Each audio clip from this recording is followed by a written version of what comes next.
रही। 2 सदी की गुलामी के बाद बड़ी मेहनत और मुशक्कत से हमारा भारत अंग्रेजों के चंगुल से आज़ाद हुआ, जिसमें हज़ारों उलमाए किराम और लाखों मुजाहिदीन इज़ाम ने वतन अजीज़ की खातिर अपनी जानों का नजराना पेश किया।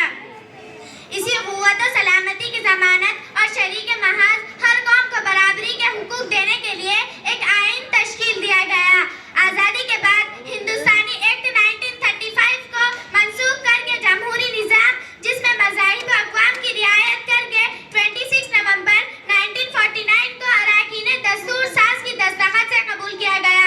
और 26 जनवरी 1950 को यानी आज ही के दिन इस मुल्क पर नाफिज किया गया।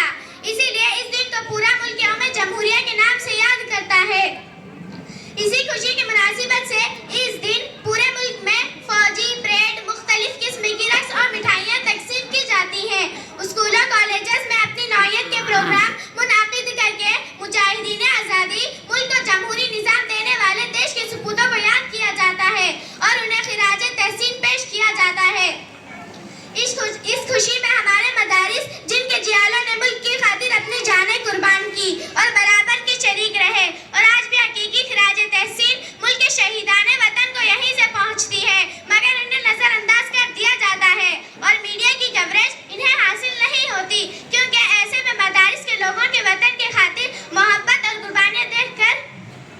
उनकी खुद के बनाई गई वेरों की हकीकत का पता चल जाएगा और वो अपने मकसद में नाकाम हो जाएंगे।